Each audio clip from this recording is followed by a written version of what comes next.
Pessoal, tudo bem? Boa tarde.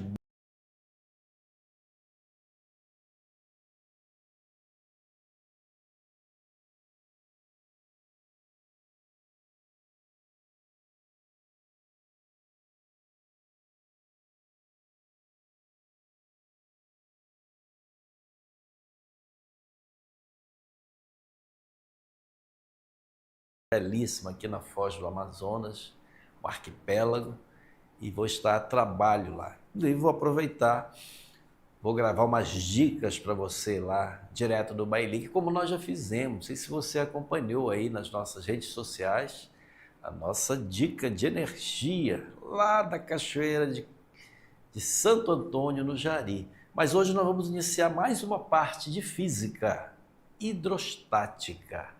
A hidrostática ela vai estudar exatamente os fenômenos que acontecem no interior de um líquido.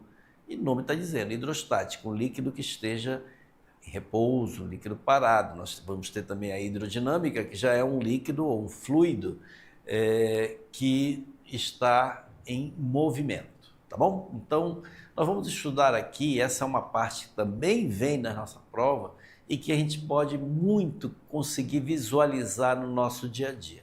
Então, olha aqui, no nosso material que você recebeu aí, nós temos já aqui dois exemplos. Você imagina aqui um bloco, ele colocou aqui, olha, um bloco de prata e um bloco de ouro. Para que ele mostrou isso daqui? Existem diferenças entre, principalmente, dessa grandeza que nós vamos aprender, que é de densidade. Então, olha, considere que temos blocos de ouro e prata de 1 centímetro, ou seja, são dois blocos, só que eles têm o mesmo tamanho. Imagine dois dadozinhos, um por um. Só que um é de prata, outro é de ouro. Se nós pudéssemos observar esses átomos, esse material, esses cubos, eles são compostos de átomos e esses átomos, eles estão, vejam aí na figura, né? Uma visão, conseguimos observar que as partículas no seu interior, e é nítido que o bloco de ouro tem muito mais partícula do que blocos de prata em seu interior. Ou seja, tem muito mais, dentro desse mesmo volume, tem muito mais átomo no pedaço de ouro do que no pedaço de prata. Isso vai ocasionar exatamente isso que nós estamos vendo. Então, podemos afirmar que a quantidade de massa que o bloco de prata possui é menor que a quantidade de massa que o bloco de ouro possui, dado que ambos têm volumes iguais a 1 centímetro cúbico.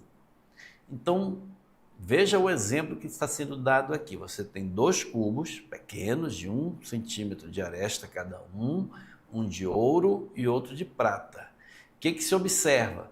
Tem muito mais partículas naquele volumezinho de ouro do que naquele volumezinho de prata. Então, para o mesmo volume, você vai ter quantidades de matérias diferentes. Então, mais concentrada matéria no de ouro e menos concentrada matéria no de prata. Bem, o que isso ocasiona?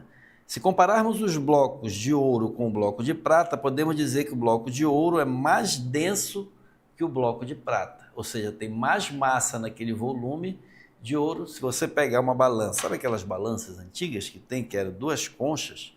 Se você pegar esse dadozinho, esse cubozinho de ouro, colocar de um lado, e o cubozinho de prata e colocar do outro, você vai observar que o lado onde está o ouro vai estar com mais massa, ele vai estar, a gente chama de mais denso, então ele vai fazer isso aqui, ó, tipo uma gangorra. Então aí nós definimos uma grandeza, e essa grandeza nós chamamos de densidade, que nós vamos chamar essa densidade aqui de D de densidade. Essa densidade é uma relação entre a massa do corpo e o seu volume. Você tem um corpo, como aquele cubo que ele deu de exemplo. Pegar a massa dele e dividir por esse volume dele, você tem o que nós chamamos de densidade. Então, a densidade é a relação entre massa e volume do corpo.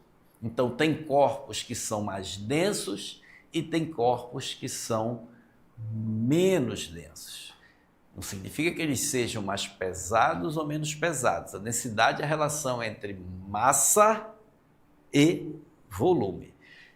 Como uma grandeza que definida pela relação entre massa e volume, a unidade de massa no sistema internacional vai ser, a unidade de densidade no sistema internacional vai ser uma unidade de massa, que no sistema internacional é o quilograma, dividido por uma unidade de volume, que no sistema internacional a unidade de volume é um metro cúbico.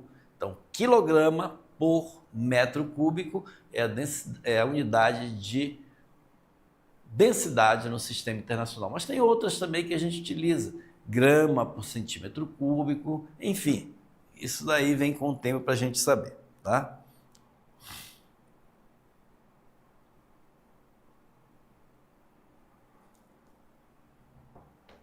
Agora imagine que nós tenhamos um outro bloco, tá aqui na figura, aqui ó. Só que esse bloco, ele não é maciço, ele tem vazios dentro. Vamos usar o termo que é usual, ele é oco. Ele pode ser de prata ou de ouro, nós vamos considerar esse de prata aqui do exemplo. Só que ele tem vazios, ele é oco.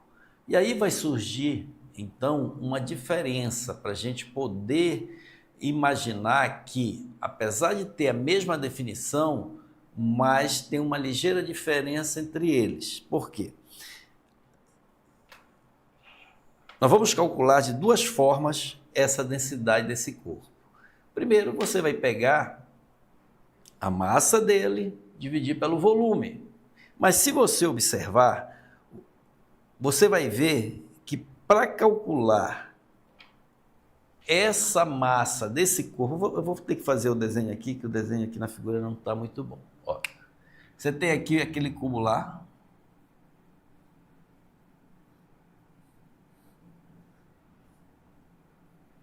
prata, de ouro, de chumbo, só que ele tem dentro dele um vazio, ele não é todo preenchido. Então, a massa desse corpo vai ser a massa da parte maciça dele. Então, claro que não vai estar totalmente preenchido esse volume dele pela massa M. Então, a densidade dele vai continuar sendo a massa, que é a massa que está dentro deste cubo, dividido pelo volume. Massa sobre volume. Mas, quando você tem o corpo totalmente maciço, ou seja, ele está totalmente preenchido por aquela matéria, que no caso do exemplo que ele deu aí é a prata, você vai ter que a densidade é massa sobre volume. Mas quando você exclui aqui a parte oca, você vai ver que a massa será menor, porque vai ter vazios dentro dele. Então, neste caso, a densidade dele é massa sobre volume, só que aí surge uma outra grandeza chamada massa específica, que nós vamos chamar de μ, que também é a relação entre a massa e o volume. Então, a massa específica ela vai ser exatamente aquela característica da substância. Para você calcular, são valores inclusive tabelados, você tem a massa específica do ouro, da prata, do chumbo, do mercúrio e assim sucessivamente. Ou seja, é aquele corpo sem os vazios. A massa ocupada ali dividida pelo volume. E a densidade do corpo quando você pega e considera também aquele volume dos vazios que estão lá dentro. Ou seja, para dar um exemplo bem claro, se você tem vamos pegar aqui uma bola, uma esfera, aliás, uma esfera de ferro. Para você calcular, se essa esfera for totalmente preenchida de ferro, totalmente, ela é maciça, que nós chamamos. Se você pegar a massa desse ferro, dividir pelo volume, você vai ter a densidade dessa esfera. Massa sobre volume. Mas, se você for calcular a densidade do ferro, você vai ver que, neste caso, a densidade da esfera será igual à densidade do ferro. Mas, quando você tem vazios nessa esfera, o que acontece? Como se você tivesse tirado pedaços de dentro dela e ficou cheio de vazio, cheio de buraco lá a esfera. Claro que a massa dela vai diminuir, porque está cheio de vazios lá dentro. Então, neste caso, também a densidade vai ser a massa sobre o volume, só que agora a massa é a massa dela que será menor. Por quê? Porque ela está cheia de vazios. Então, neste caso, a densidade da esfera ela vai ser diferente da massa específica do ferro, porque a massa específica do ferro é a massa específica da substância ferro. Então a diferença é muito sutil entre os dois, tá bom? Mas para nós, pelo que nós vamos estudar aqui, que nós vamos estudar os líquidos, a densidade e a massa específica vão ter praticamente sempre o mesmo valor, porque no líquido quase que não temos muitos vazios. A gente considera uma condição ideal nesses líquidos que nós vamos estudar, que não tem vazios. Então, para esta situação dos líquidos, a massa específica vai ser igual à densidade do líquido, tá bom? O que é que nós precisamos guardar? Isso aqui, ó. Densidade, massa sobre volume. E a unidade, só para a gente reforçar aqui, vai ser uma unidade no Sistema Internacional,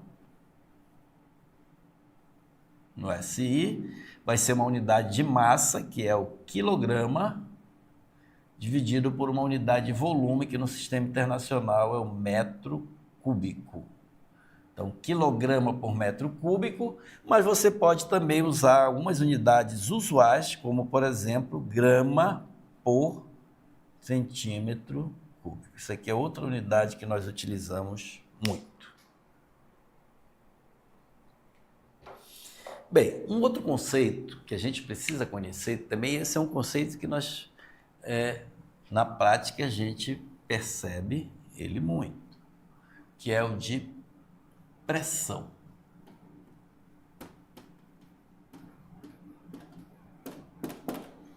Pressão. O que é pressão? Imagine, aqui, ó. Se tiver uma caneta aí na mão, você pegar a ponta da caneta, sem a tampa, e a parte do outro lado e apertar. Quando você aperta, o que você percebe? Você está aplicando uma força. Essas duas forças são iguais. Pressão, pressão, pressão nas duas pontas. O que tem igual entre eles? É a força. A força que está sendo aplicada é igual. No entanto, quando você apertar, você vai perceber que esse lado da ponta mais fina ali vai doer. E essa aqui não. O que está provocando isso se a força é a mesma? Que grandeza é essa que provoca isso?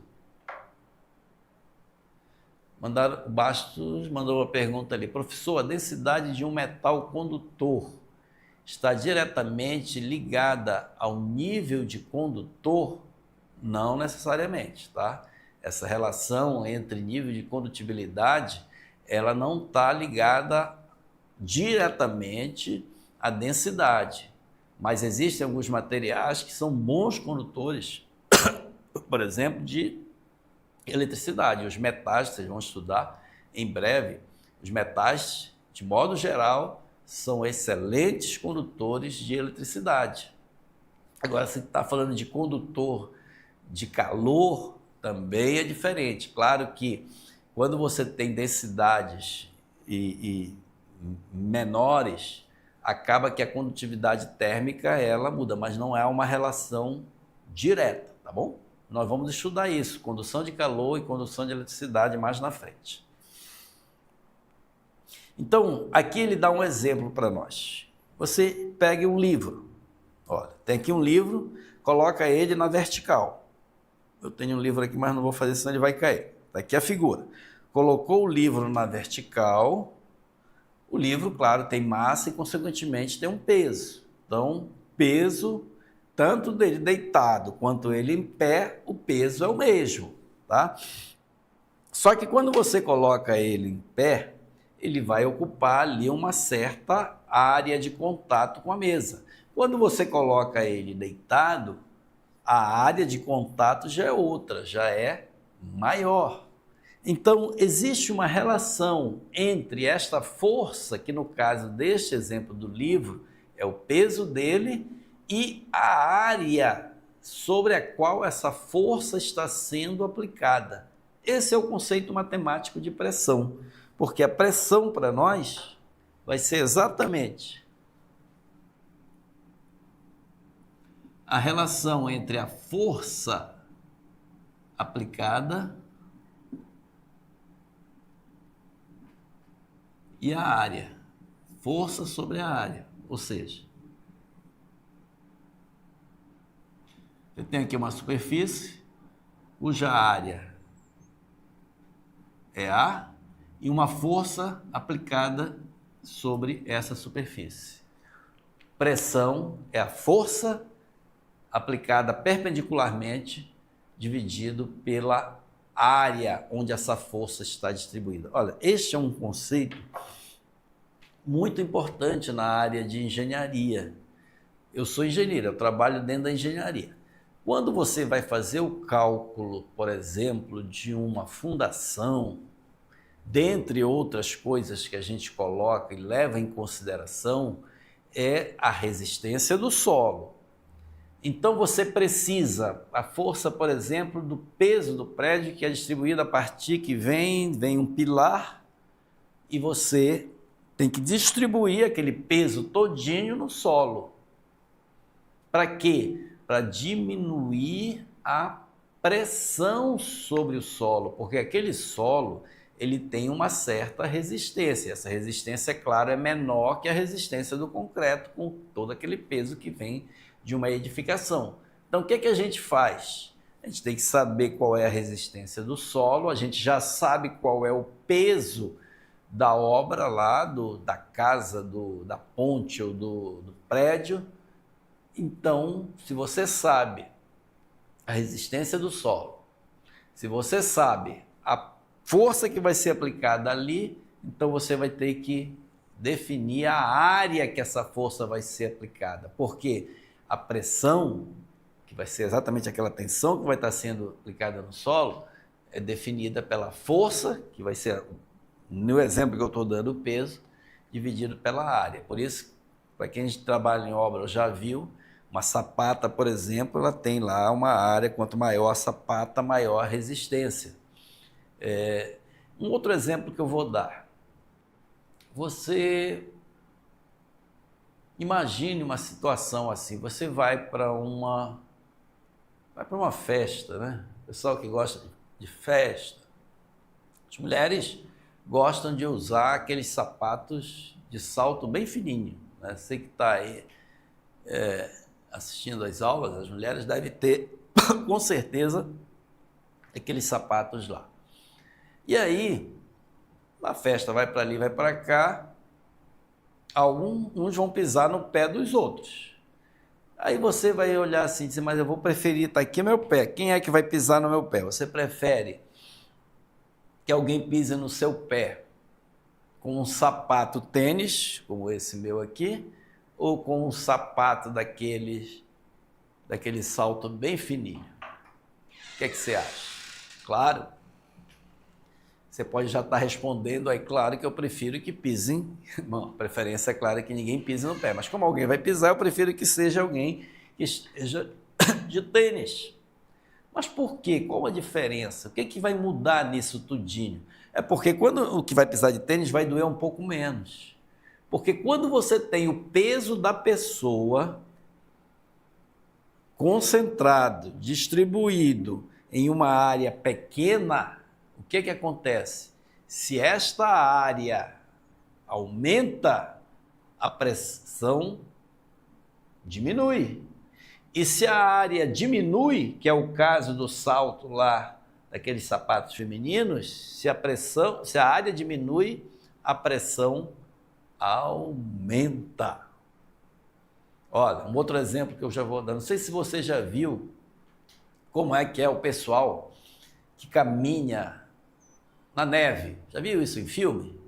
Eles usam um tipo de sapato lá, um instrumento que é tipo uma raquete, né? Eles colocam aquilo no pé. Para que eles usam aquilo? Porque a neve, ela é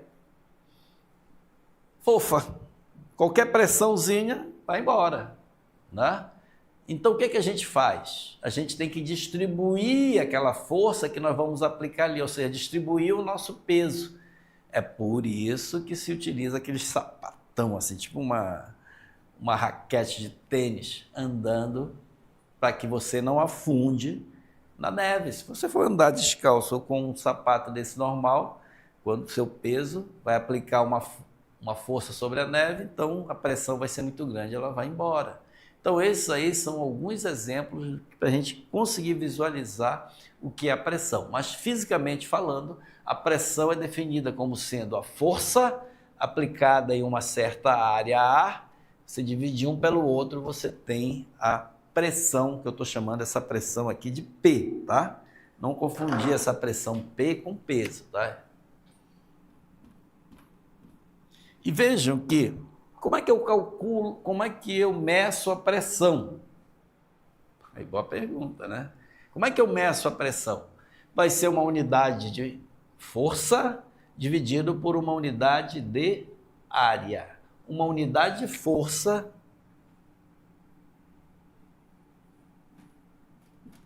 no sistema internacional é o Newton e a unidade de área é Newton, é metro quadrado. Então, Newton por metro quadrado é a unidade de pressão no sistema internacional. E essa unidade de pressão está aqui, nós vamos chamar de Pascal, tá?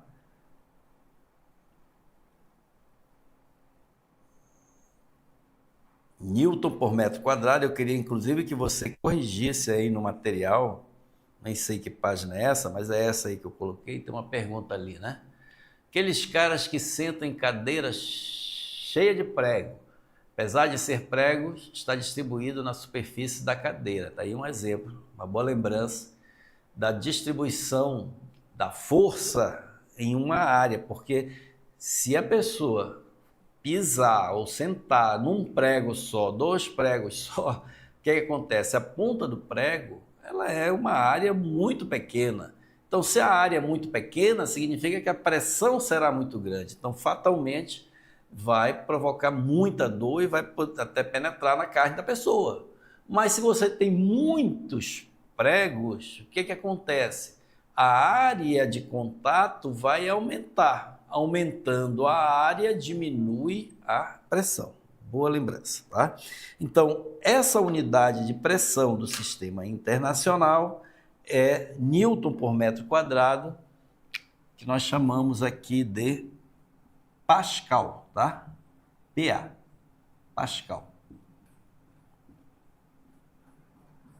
Então, quando você ouvir Pascal, é a unidade de pressão do sistema internacional. E eu quero que vocês corrijam aí, tá? O material. Força Newton, pressão Newton. Bem aqui, olha. Tá errado, bem aqui. É Newton por metro quadrado, tá? Vou colocar aqui, corrigindo, olha. Newton por metro quadrado. Não é Newton vezes metros quadrados. Vocês corrijam, por favor. Então, a unidade de pressão no sistema internacional também é chamada de Pascal. Existem outras unidades? Existem, nós vamos aprendê-las logo mais na frente, tá? Quando nós começarmos a estudar o livro. Então, concluindo essa partezinha, diz assim, olha, a pressão é uma grandeza escalar que relaciona a força exercida sobre uma determinada área. Considerando uma força aplicada, quanto maior a pressão, menor a área E por outro lado, quanto menor a área, aí você corrija também que aqui tem um erro, maior, não está riscando quase nada isso aqui. Aqui é maior, tá? É só você olhar a fórmula. Pressão é força sobre a área. Se eu aumento a área, a pressão diminui para uma mesma força, tá? Quanto maior a área, menor a pressão.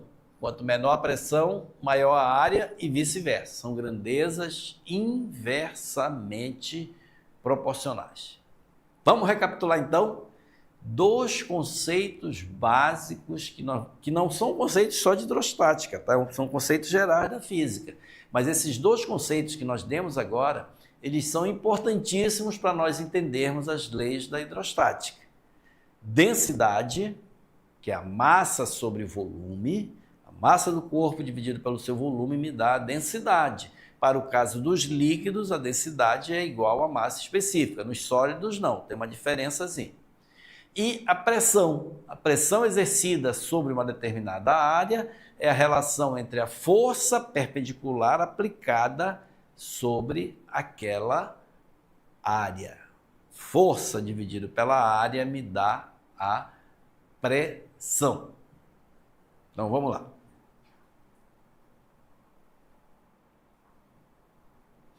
Bom, e agora nós vamos entrar na hidrostática propriamente dita.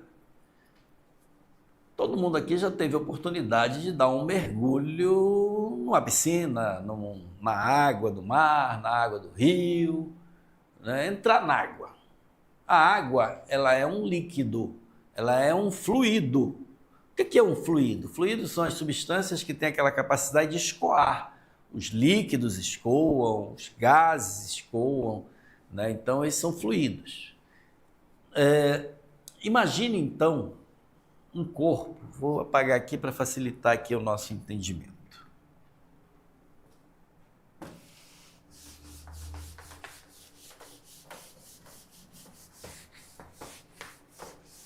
Um corpo no interior de um líquido, como uma piscina. Você já observou que quando você mergulha, se quem já teve essa experiência, aqui em cima, na superfície, você está submetido a uma pressão. Essa pressão aqui em cima, aqui onde eu estou, aí onde você está, aqui na superfície da Terra, é conhecida como pressão atmosférica. É a pressão com que o ar, essa atmosfera, o ar que é composto de vários gases, está fazendo sobre nós. Tem pressão? Tem. E essa pressão é muito alta. Como nós estamos acostumados aqui, a gente nem percebe, mas nós estamos sob uma pressão violenta. Aqui onde nós estamos é a pressão ao nível do mar, pressão atmosférica. Mas quando você mergulha num líquido, o que a gente observa? Quanto mais você vai para o fundo, quanto mais você desce, você observa que a pressão vai aumentando, tanto que chega uma hora que até os ouvidos começam a doer. E chega uma hora, inclusive, que mergulhadores, para profundidades muito grandes, eles já precisam ir com alguns tipos de equipamentos para protegê-los, porque ele vai sendo pressionado, ele vai sendo comprimido pelo líquido.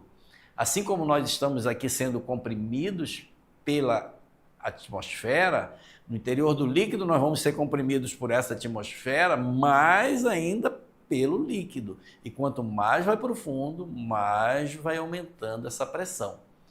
Então, um líquido que esteja contido no interior de um recipiente, seja uma vasilha, uma garrafa, uma piscina, seja lá o que for, ele provoca uma pressão na parede desses recipientes. E se você colocar um corpo lá dentro, ele também vai ficar submetido a uma pressão, que é dada exatamente pelo peso desse líquido, só que tem uma diferença. Quando a gente está aqui fora do líquido, a força que nós estamos exercendo é sempre é uma força que é a nossa força-peso, mas no interior do líquido a pressão ela vem de todos os lados. Aqui onde a gente está na atmosfera, no interior de um fluido, a pressão vem de todos os lados. Nós estamos recebendo pressão daqui, daqui, daqui, de tudo que é lado. No interior do líquido a mesma coisa, tá bom? Então veja lá, considere que temos um aquário para analisar. Aí a figura. Veja, estão acompanhando a figura lá? Tá, né? Veja que o fluido, nesse caso, água, faz uma força em todas as direções da parede do aquário. Aqui, ó. Aqui está representando a pressão, tá? Para todos os lados tem uma pressão. Além disso, veja que inserimos uma pedra no nosso aquário. Colocou uma pedra lá dentro. Essa pedra, observe aqui, olha, ela está recebendo também pressão de todos os lados. É a pressão devido ao líquido. Veja que a pressão que o líquido faz atua na pedra em todas as direções. Isso é uma informação importante. Agora nós vamos inserir outra pedra. Então são duas pedras e comparamos a pressão exercida em cada uma. Observe que elas estão aqui na mesma horizontal, tá? Note que traçamos uma linha horizontal para analisar as pedras quando estiverem na mesma linha horizontal. Ou seja, na mesma profundidade, elas estão ali na mesma profundidade. Observe que para pedras que estão na mesma linha horizontal, a pressão exercida é a mesma. Houve aqui, porque o que está definindo aqui essa pressão é o tamanho dessa setazinha, tá? O que a gente observou, o que eles observaram, os caras que estudaram isso aqui? É um cara chamado Steven, nós vamos já falar dele. Que numa mesma profundidade, ou seja, numa mesma linha horizontal, a pressão exercida em qualquer ponto daquela horizontal ali é a mesma. Então aí ele já sacou uma coisa, ele disse, bom, então a pressão está ligada à profundidade. Ou seja, a coluna de líquido acima daquele ponto. É por isso que aqui na superfície da Terra, aqui onde eu estou, ou ali onde está o pessoal ali, a pressão é a mesma, que é a pressão da atmosfera. Mas se eu for começar a subir lá em cima de uma montanha, ou muito mais lá em cima, aí já tem uma altura diferente, aí já é uma pressão diferente, tá bom? Então, uma observação importante. O item 7 aqui, ó. Por outro lado, ao analisarmos as pedras, quando estão em diferentes alturas, a pressão é diferente. Mesma altura, mesma pressão. Alturas diferentes, pressão diferente. Observe que na pedra mais ao fundo do aquário, a pressão que o líquido faz sobre ela é mais intensa. Olha uma outra observação. Quanto mais profundo, mais pressão. A pressão vai aumentando. Então a pressão aumenta com a profundidade. Aí eles concluíram. A pressão hidrostática é uma grandeza escalar exercida por fluidos, ou seja, essa pressão se deve, neste caso lá, no exemplo que ele deu aqui, à água ou qualquer um outro líquido. Então, se é um fluido, se é um líquido, ele está, qualquer corpo que esteja ali dentro em determinado ponto vai estar submetido a uma pressão desse líquido. A pressão hidrostática é a mesma para objetos em uma mesma altura, para a gente não esquecer, tá? Numa mesma horizontal, a pressão é a mesma. E o líquido em equilíbrio exerce forças perpendiculares à parede que o contém. É um dado importante também. Se eu estou aqui dentro de uma piscina, a pressão que eu estou recebendo sobre mim ela é perpendicular ao meu corpo, ou seja, forma 90 graus. Eu vou calcular, então, a pressão. Quanto é que é essa pressão? Quem calculou isso, tem aqui todos os cálculos, se vocês quiserem acompanhar depois, vocês podem ver, mas o que vai interessar para nós é exatamente essa relação aqui, ó, que eu vou chamar de princípio de Steven, ou lei de Steven. dar essa coisa aqui.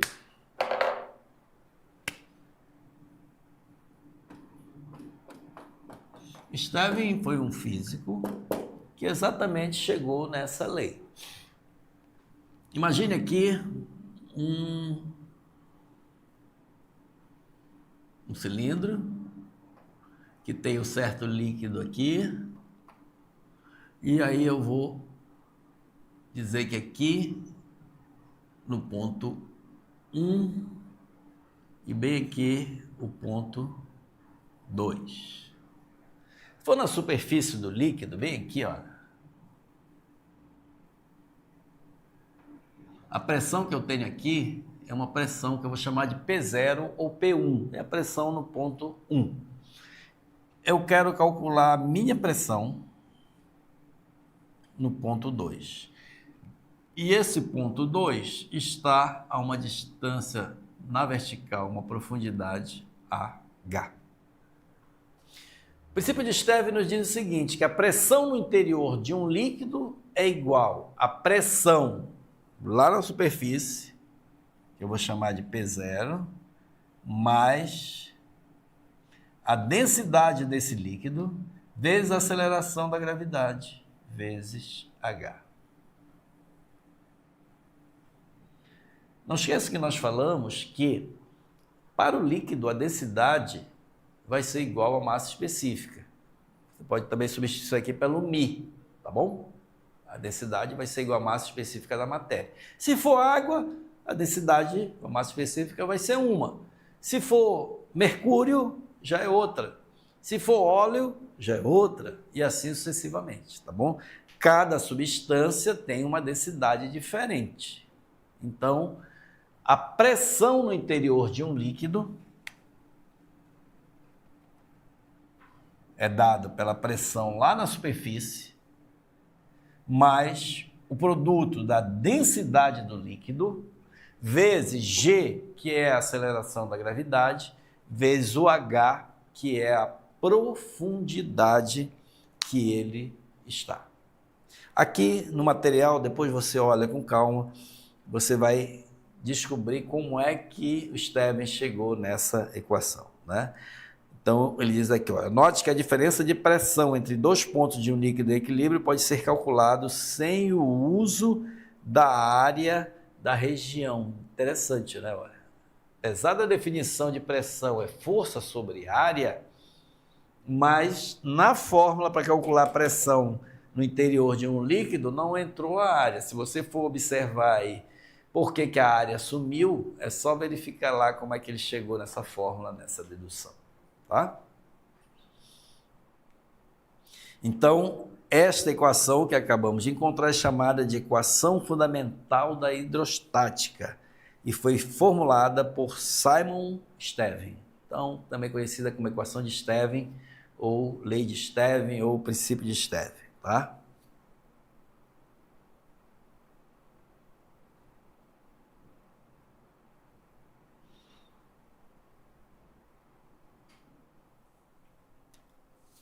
Ele dá aqui um outro exemplo agora. Está aqui uma fórmula para a gente não esquecer, tá? Isso aqui, muitos exercícios nós vamos utilizar essa fórmula. Ele dá aqui um outro exemplo. A pressão sofrida sobre nós ou sobre quem está aqui na superfície da Terra em função da atmosfera. Aí ele disse assim, ó, vamos analisar uma pessoa que está na praia. Esse é um exemplo. Veja que ela está no mesmo nível do mar. Nível do mar é uma referência que sempre a gente toma. Aqui é onde a gente está, superfície do mar. Com uma visão especial, observamos que existem partículas que compõem o ar. Todo mundo já sabe, você já deve ter estudado isso. O ar é composto de partículas que são os átomos. É o átomo de hidrogênio, o átomo de oxigênio e várias outras composições do ar. Então, o ar, esse ar que a gente não consegue ver aqui a olho nu, aqui está cheio de partículas aqui, cheio de átomos, cheio de moléculas, tá? É o que ele está dizendo aqui. Com uma visão especial, observamos que existem partículas que compõem o ar. Essas partículas possuem massa, logo possuem um peso, que precisamos considerar. Olha uma observação importante. O ar, esse ar que está ali rodando aí, está em torno de você, que está aqui onde eu estou, ele é cheio de partículas. E essas partículas têm massa. Se tem massa, então tem peso. Peso, exatamente, o ar tem peso. O ar é pesado? O ar tem peso? Tem. O ar tem peso, como você tem. O ar também tem peso. E se tem uma força, que é o peso, e tem uma área, peso sobre área dá o quê? Pressão. Então significa que teremos pressão. A pressão que essas partículas do ar vão exercer sobre nós. O peso delas vai exercer sobre nós. Da mesma forma que lá no interior do líquido, pela lei de Stevin, que nós calculamos que existe uma pressão hidrostática, a pressão devido ao líquido, no ar, na atmosfera, também tem uma pressão. Olha que interessante, né?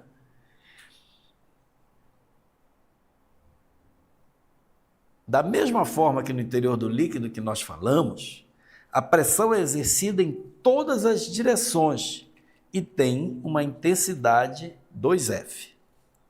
Agora considere que uma pessoa no topo de um prédio, um outro exemplo, só está lá em cima. É fato que essa pessoa está muito acima do nível do mar. Subiu a pessoa, foi lá para cima. Com nossa visão especial, veja que ainda existem partículas de ar. Porém, essas partículas estão em menor quantidade, dado que o ar é mais rarefeito, é menos denso por conta da altura.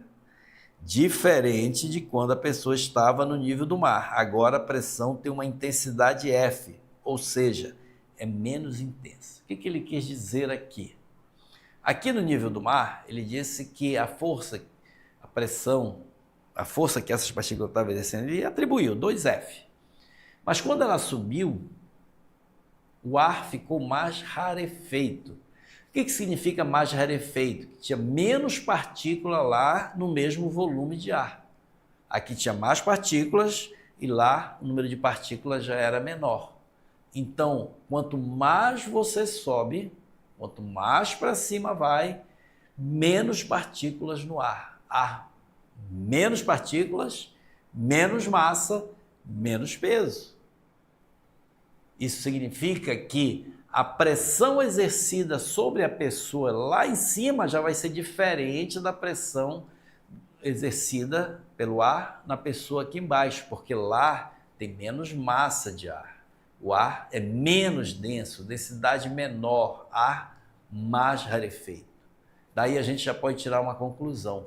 Quanto mais você sobe, a pressão atmosférica vai diminuindo, vai ficando menor. Se você subir, chegar numa altura muito grande, onde não tenha mais ar, tem uma parte, quando sai da atmosfera, é o vácuo, é o vazio. Aí também não tem mais pressão, porque se não tem a massa, não tem a força, não tem o peso, não tem pressão. Por isso que lá em cima, no vácuo, a pressão é zero. E é exatamente por isso que lá em cima, você já viu a roupa de um astronauta? Quando ele sai da nave espacial, lá no vazio, lá no vácuo, lá em cima, ele tem uma roupa super especial, toda preparada. Por quê? Ele não pode sair lá sem aquela proteção, porque como não tem pressão, ele vai inchar, ele vai explodir. É tipo quando você vê aquele... Como é o nome daquele peixe que quando você mexe com ele, ele tufa assim? O baiacu.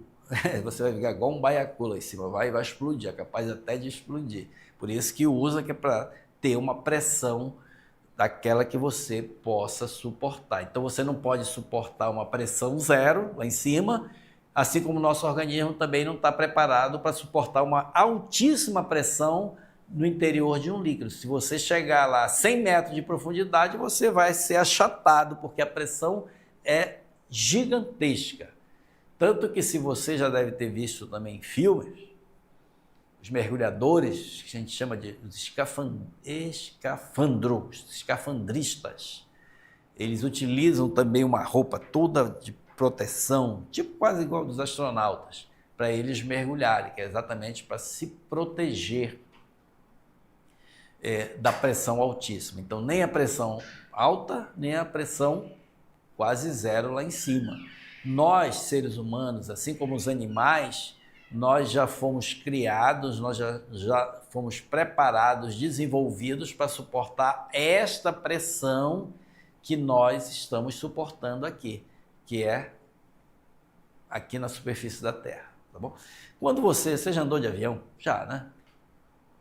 Você já observou que quando o avião começa a subir, à medida que ele vai subindo, você vai percebendo uma mudança na pressão, tanto que as cabines dos aviões, principalmente dos aviões grandes, né, elas são pressurizadas. Por que quer dizer isso? Para evitar que essa variação de pressão venha sobre você, para que você tenha um certo conforto. Porque se não te fosse pressurizada na altura que o avião ele viaja lá em cima, a gente não ia aguentar. Nossos ouvidos iam explodir, porque a pressão lá em cima é muito menor do que a pressão aqui embaixo, tá? Da mesma forma, os submarinos. Os submarinos, eles são preparados também para suportar um aumento de pressão externa, que é a pressão no interior do líquido, tá bom? Conclusões. A pressão que o ar exerce é o que chamamos de pressão atmosférica, tá bom? Quando eu falar de pressão atmosférica, é a pressão do ar exercida sobre nós. A pressão atmosférica é mais intensa no nível do mar. No nível do mar, ela é um valor. Quando você sobe, ela vai diminuindo até chegar em zero.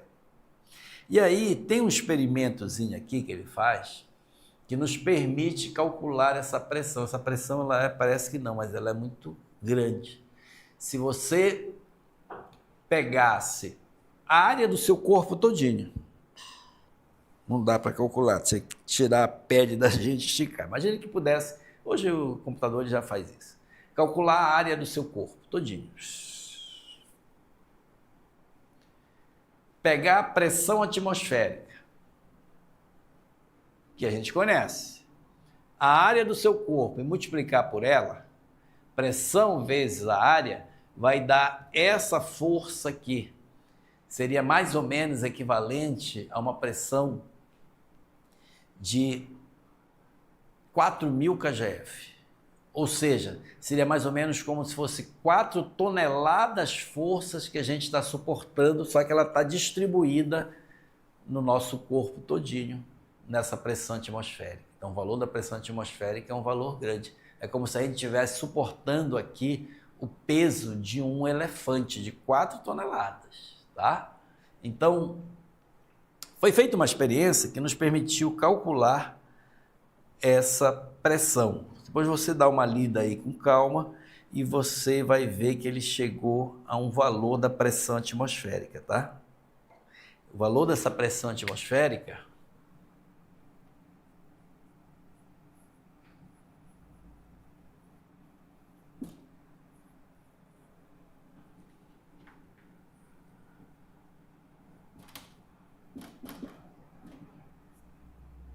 chamar de PA.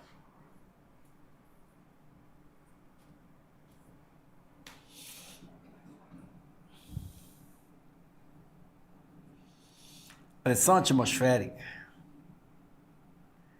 Eu vou colocar isso bem aqui, ó, representa aproximadamente. Ele fez os cálculos todinho aí e calculou. Ela é aproximadamente 10 elevado à quinta Pascal.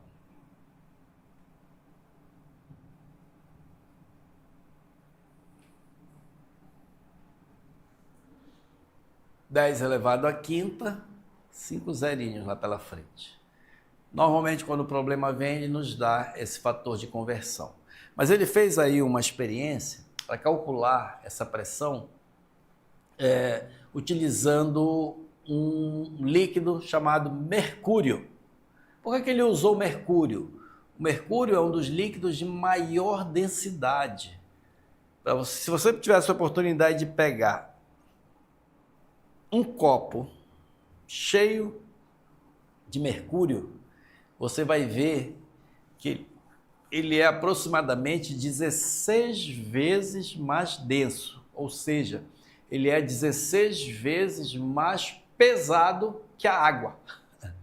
É muito denso, é muito pesado o mercúrio, que no garimpo eles usam muito, né, para separar ali o ouro das outras substâncias, que eles chamam lá de azogue. Ele faz muito mal para o meio ambiente, faz mal para a nossa saúde. E essa pressão atmosférica, ela equivale também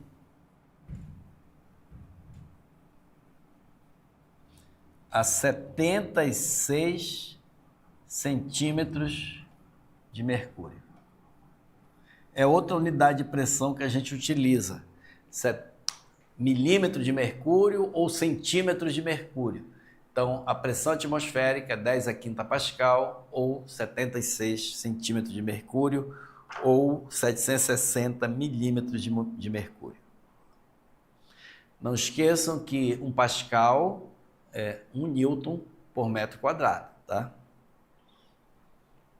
Para você fazer essa transformação de milímetro de mercúrio ou centímetro de mercúrio para pascal, aí você usa essa relação.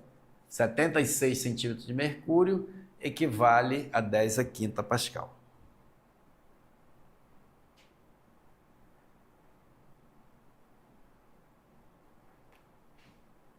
Tudo bem? Está entendido? Recapitulando aqui. Vamos fazer uma recapitulação rápida. Densidade, massa sobre volume. Pressão, a força aplicada numa determinada área, força sobre área dá a pressão. Pressão hidrostática ou pressão no interior de um líquido, é dado pela lei de Stevin. O Stevin chegou à conclusão de que no interior de um líquido, devido ao peso dessa coluna de líquido, devido a essa força, peso com que o líquido está comprimindo lá um corpo lá dentro, você pode obter o valor da pressão no interior do líquido pela relação lei de Stevin. A pressão no interior de um líquido numa posição lá é igual à pressão lá em cima, numa outra posição, pode ser a pressão atmosférica se for na superfície, mais o produto da densidade do líquido, D, vezes a gravidade, G, vezes a altura, ou seja, a profundidade com que ele está. Lei de Stevin. E vimos agora a pressão atmosférica. A pressão atmosférica é devido a essas partículas que existem no ar, e essas partículas têm massa, consequentemente elas têm peso e elas comprimem, elas aplicam uma força que é exatamente o peso dessas partículas sobre o nosso corpo. Então qualquer corpo que esteja na atmosfera fica submetido a essa pressão chamada de pressão atmosférica. E essa pressão atmosférica, aqui na superfície da Terra ou na superfície ao nível do mar é uma, mas à medida que você sobe, o ar fica mais rarefeito, ou seja, menos partícula, consequentemente, menor pressão. A pressão atmosférica, ou seja, a pressão de 1 atm, uma atmosfera, é a pressão aqui na superfície ou ao nível do mar, na superfície da Terra ou ao nível do mar. E essa pressão é dada por 10 elevado a quinta pascal. E também pode ser calculada em milímetro de mercúrio, tem uma experiênciazinha que nos permite calcular, são 76 centímetros de mercúrio ou milímetro de mercúrio. Vamos imaginar agora uma outra experiência, tá?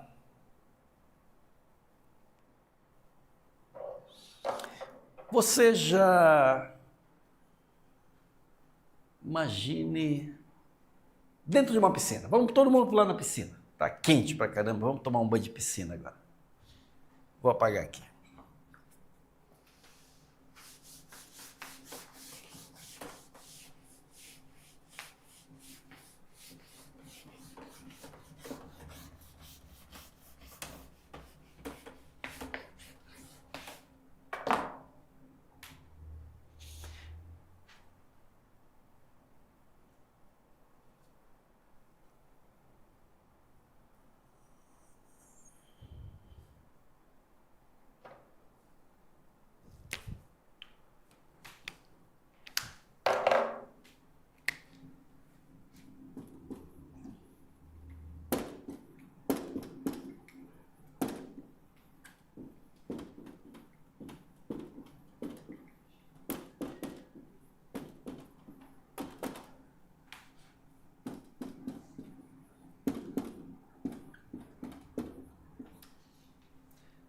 Se você pular na piscina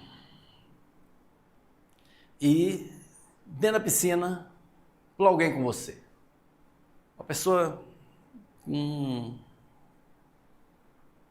100 quilos, 100 kg força de peso, pessoa de 100 kg dá quase 2 de mim. Sabe que você consegue carregar uma pessoa de 100 kg força, 100 kgf?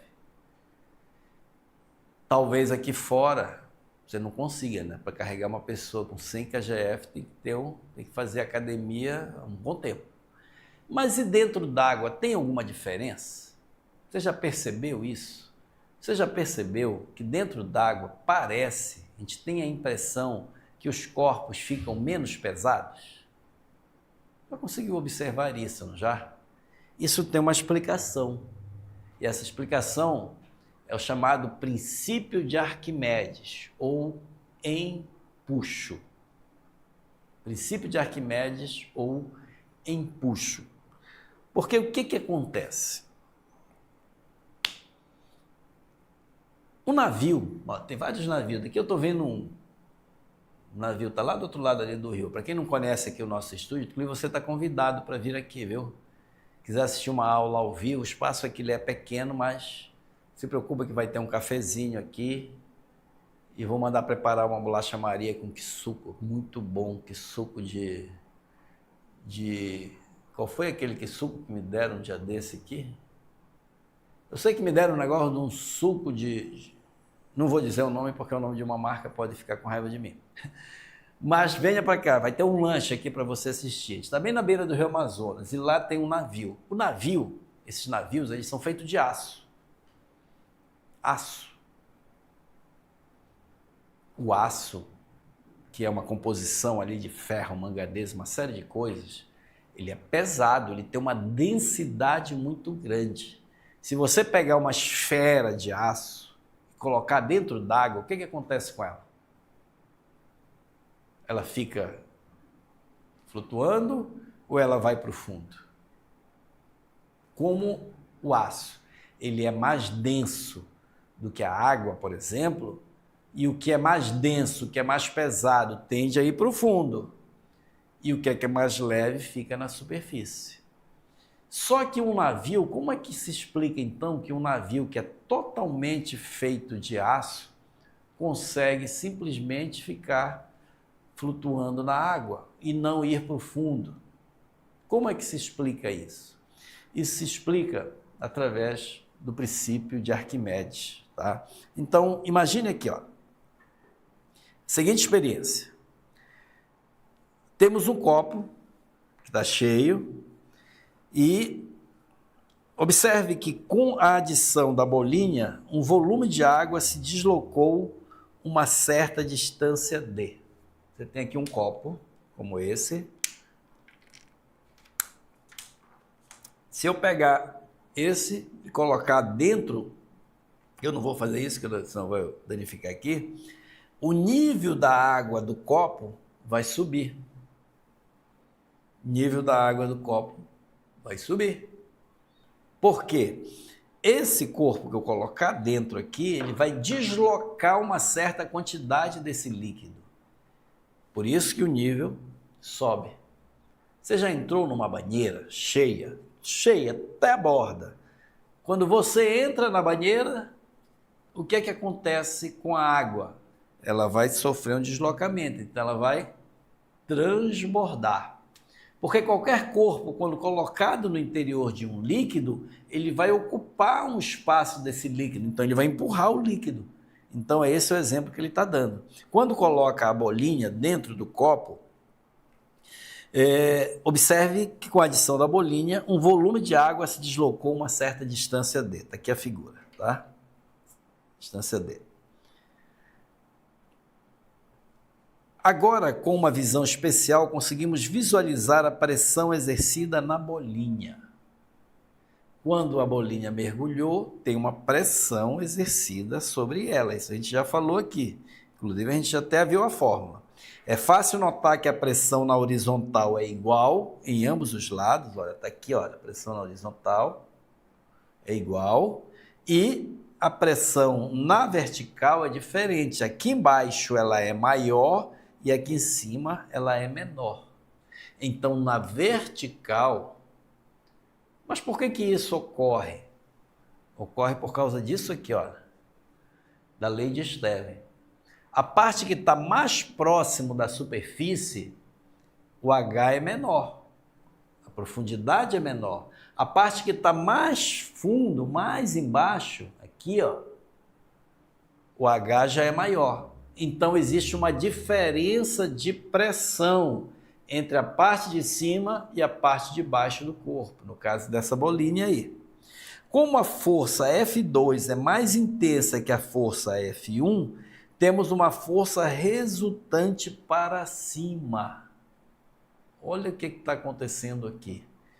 Devido a essa diferença de pressão na parte de cima e na parte de baixo, então a força exercida, porque lembra que o líquido ele exerce força de todos os lados. Da horizontal elas são iguais, então elas se anulam, mas na vertical não. A força de cima para baixo, a pressão que ela está exercendo é uma, e a de baixo para cima é maior.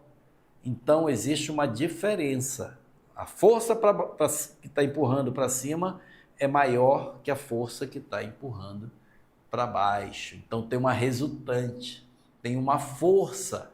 E essa força resultante que surge é o que chamamos de empuxo. Empuxo. Ó, o nome está dizendo, empuxo. Quando você entra na piscina ou numa banheira, você vai ficar submetido a essas pressões. Você vai deslocar uma certa quantidade de líquido. E esse líquido que você deslocou, esse volume de líquido que você deslocou, ele tem um peso.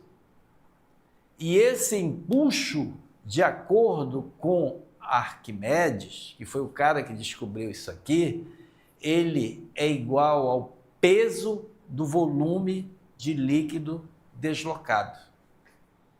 Claro, é o peso do volume de líquido deslocado, só que vertical e para cima. Então, quando o corpo estiver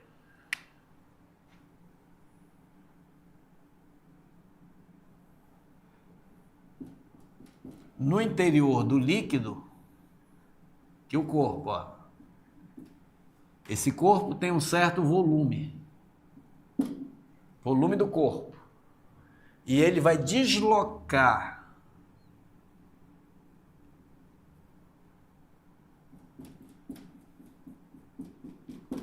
um volume desse líquido que é exatamente igual ao volume dele, caso ele esteja totalmente dentro d'água, totalmente no interior do líquido. Então, o empuxo, que eu vou chamar de E, é igual ao peso do volume de líquido deslocado. Essa é a lei do empuxo. O empuxo é uma força vertical de baixo para cima, cujo módulo, cujo valor é igual ao peso do volume de líquido deslocado pelo corpo. Essa fórmula pode ser deduzida e nós podemos chegar no valor dela, tá? Está toda deduzida aqui e eu vou colocar aqui essa fórmula.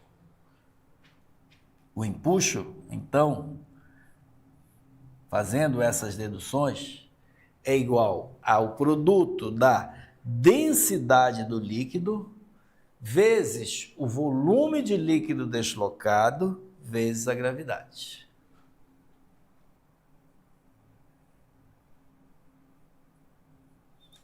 Densidade do líquido vezes o volume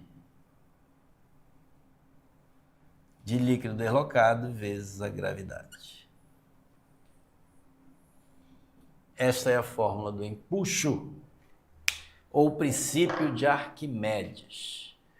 Empuxo é uma força vertical de baixo para cima que um corpo no interior do líquido fica submetido, cujo módulo dessa força é igual ao peso do volume de líquido deslocado. E você pode chegar nessa equação, que o empuxo é igual à densidade do líquido, ou seja, quanto mais denso for o líquido, maior será o empuxo.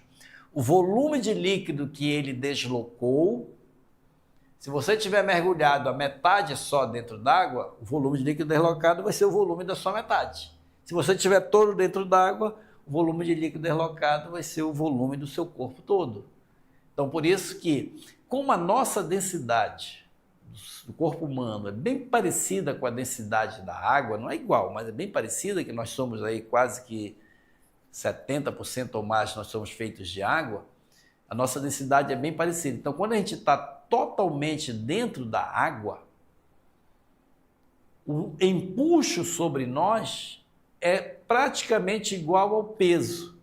Ou seja, eles vão se anular. É por isso que dentro d'água parece que você não tem peso, tá? É muito pequena a diferença. E existem determinados tipos de água cuja densidade é maior. Tem um mar aqui na Terra chamado Mar Morto. Você já ouviu falar no Mar Morto? Depois você pesquisa lá na internet, tá? O Mar Morto é um mar que fica lá no Oriente Médio, muito salgado. É o mar mais salgado que tem. Como ele é muito salgado, a densidade dele é muito maior. Ou seja, a densidade da água do Mar Morto, ela é maior do que a densidade desse rio aqui, do Rio Amazonas, que está aqui na nossa frente. Então, o que acontece no Mar Morto? Veja lá, isso tem lá na internet. Você consegue deitar na água lá e não afunda, porque o empuxo é maior que o seu peso. E aí, você tem dificuldade para mergulhar, tá bom? Mas tem também, voltando lá ao exemplo que nós demos, do navio. Por que o navio que é feito de aço não vai para o fundo, já que a densidade do aço é muito maior que da água? Porque o formato do navio, como é que é o formato do navio? O formato do navio, ele é um grande vazio.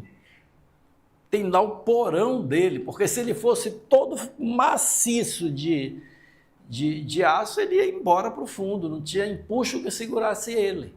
Mas o formato dele, aquele volume que ele desloca de água enorme, dá uma força gigantesca, que é o empuxo, empurrando ele para cima, que equilibra o peso dele, que faz com que ele possa ter flutuabilidade, faz com que ele possa flutuar. Os aviões, eles também estão submetidos a um tipo de empuxo. Não é esse mesmo aqui, tá? Esse aqui é o empuxo de um líquido hidrostático, empuxo hidrostático.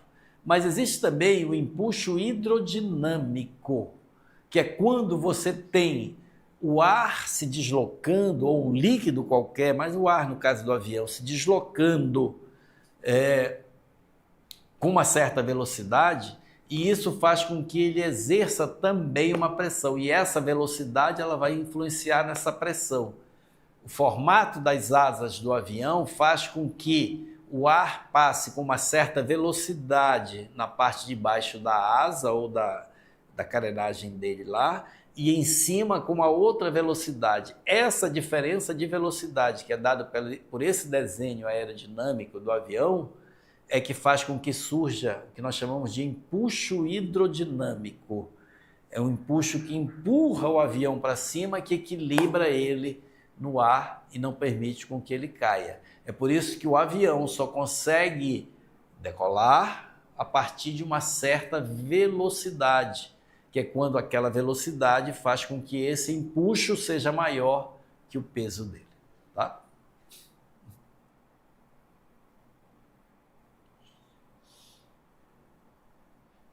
Não esqueçam que empuxo é uma força, e sendo força, é medida no Sistema Internacional em Newton. É a unidade de força do Sistema Internacional. Bem, temos agora mais um princípiozinho chamado princípio de Pascal. Dá tempo da gente ver aqui.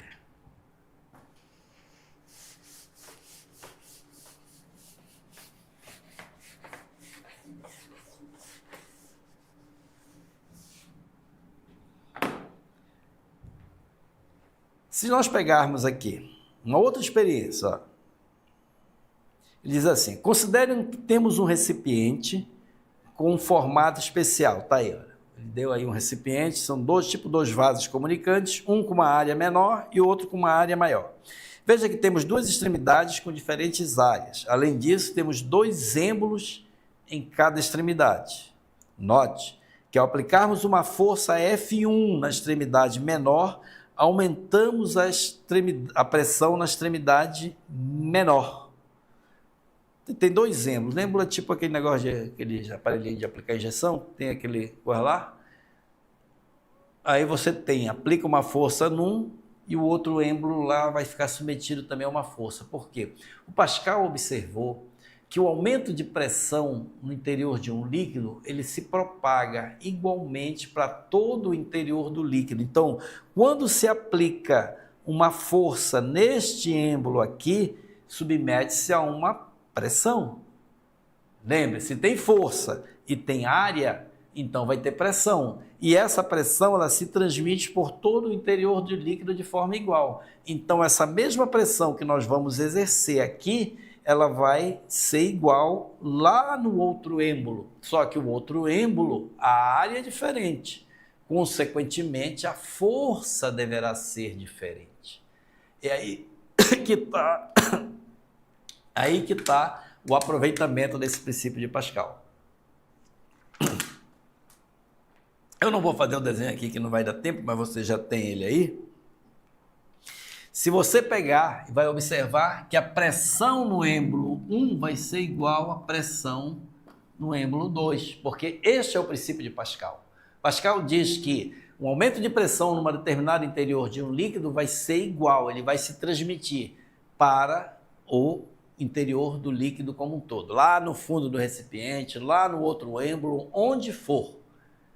E essa pressão vai ser então igual. Então, a força exercida no êmbolo 1 dividido pela área 1 vai ser igual à força exercida 2 pela área A2. Esse princípio aqui é o que nos permite, por exemplo, utilizar a prensa hidráulica. É um fator multiplicador de força, porque se você alterar a área, você altera a força, já que a pressão se mantém a mesma. Então, se eu quero, por exemplo, levantar um carro e não tenho força para isso, eu utilizo uma prensa hidráulica. Eu aplico uma força numa determinada área menor e esta força gera uma pressão que vai se transmitir para um outro ponto daquele fluido. E aí ele pode levantar uma força, um peso, aliás, bem maior, tá? Para isso que a gente utiliza a prensa hidráulica de Pascal.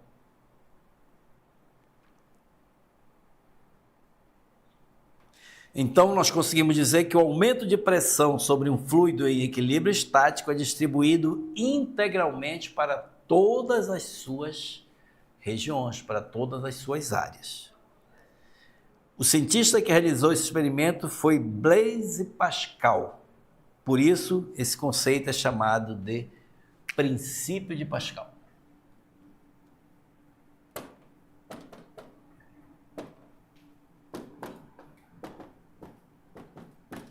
Olha, tanto de coisa. Já acabou meu tempo?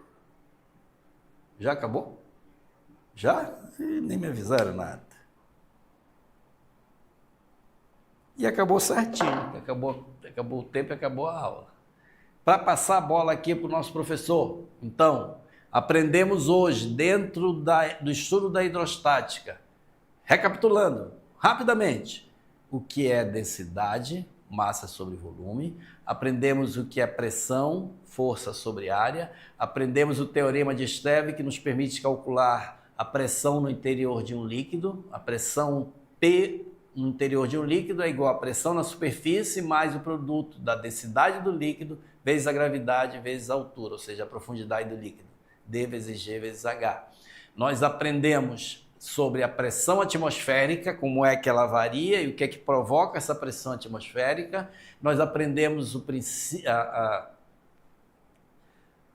a lei do empuxo, ou o princípio de Arquimedes, que nos diz que quando um corpo ele está no interior de um líquido, ele desloca um volume de líquido e o peso do volume de líquido deslocado é igual ao empuxo. E o empuxo é exatamente uma força vertical de baixo para cima que se deve a este líquido que foi deslocado. E é exatamente igual ao peso do volume de líquido deslocado. Então, esse empuxo é dado pela densidade do líquido vezes o volume de líquido deslocado vezes a gravidade. E, por fim, aprendemos o princípio de Pascal. O princípio de Pascal que nos diz que o aumento de pressão ou a variação de pressão no interior de um líquido hidrostático, ela se transmite igualmente para todas as partes do líquido. Então, isso nos permite fazer uma relação num sistema de um vasos comunicantes, que você tem dois êmbolos, você tem condições